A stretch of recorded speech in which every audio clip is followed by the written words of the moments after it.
what would a building need to do if they had someone who had been on their property that tested positive for COVID-19? I think there's a lot of talk about some of the initial cleaning that would happen, but how does that affect their HVAC system and the filtration? Well, if you take under consideration you've already cleaned any surface areas around it with the proper PPE, looking at what could have been re-entrained back into the HVAC equipment. So depending on, it could have been exhausted out of the building, but let's say it did not. Let's say it went recirculated back into your HVAC equipment, and you know what floor and you know what filters were affected. And I'm going to give the example of, let's say you've already have a MERV 13 filter in there and you're capturing the majority of those particles. And you want to say, okay, we just need to change every filter. We had a COVID patient that could get re-entrained back into the unit. Well, the purpose of using that filter in the first place was to capture that particle. So no, you don't need to replace that filter. You're looking at it being captured in the media, and it's not going to release until you physically beat it or cut it out of that filter into a dust release. So as far as that's concerned, that virus is going to die off. It's not going to have anything to grow on. So by the time you need to change the filter, there's not going to be a live virus there to even have an impact.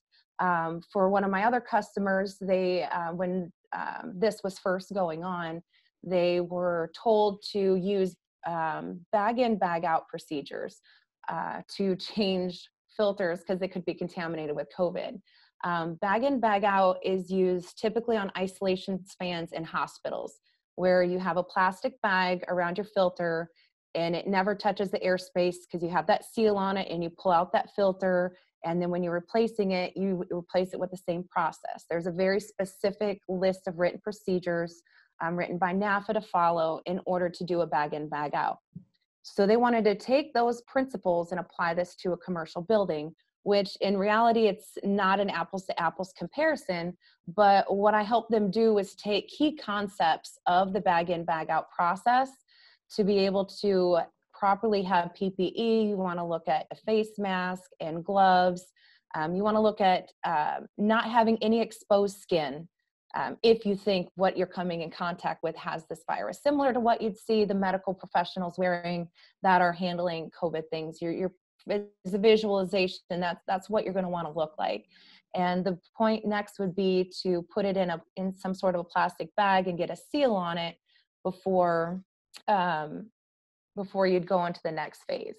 So you can take the concepts of something like a bag in, bag out and apply it to what you think could be infected. However, just to understand that just because it was exposed to COVID-19, that it doesn't necessarily mean it needs to be changed, and that virus will die off on that filter, and it will again be like changing a filter any other day of the week without, the additional viruses.